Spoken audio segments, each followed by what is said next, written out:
పర్ణశాల గోదావరమ్మ చూడండి, sun rise కనపడుతూ ఎంత బాగా కనిపిస్తుందో. అలా చూస్తుంటే మాకైతే చాలా బాగా అనిపించింది.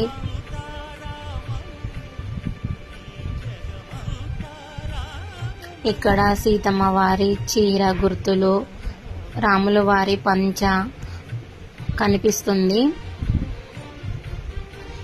ఇంకా సీతమ్మ వారు కుంకుమ ధరించడానికి కుంకుమ పసుపు గుర్తులవి సీతమ్మ వారు ధరించుకోవడానికి అక్కడే కుంకుమ పసుపు స్వయంగా తయారు చేసుకునేవారంట.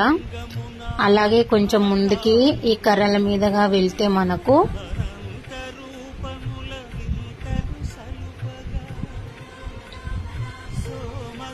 రాముల వారి స్వయంభూ పాదాలు, అలా బండరాతి పైన స్వామివారి పాదాలు చూస్తుంటే చాలా బాగా అనిపించింది.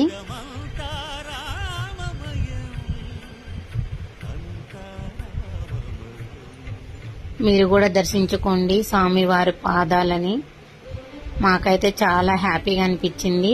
సీతాదేవి మంత్లో 5 days ఇక్కడ స్నానం చేసి ఇక్కడ ఉండేవారంట ఈ గోదావరి దగ్గర. నేనైతే అక్కడ నుంచి ఈ కుంకుమ పసుపు రాళ్ళు తెచ్చుకున్నాను. సీతమ్మ వారు వాడిని మనం కూడా వాడితే చాలా మంచి జరుగుతుందని. ఒక పేరు వచ్చేసి మనకి కుంకుమ 50, పసుపు 50 ఇస్తారు. మీరు కూడా వెళ్ళినప్పుడు తప్పకుండా తెచ్చుకోండి. సీతమ్మ వారు ధరించినవి మనకి మంచి జరుగుతుంది.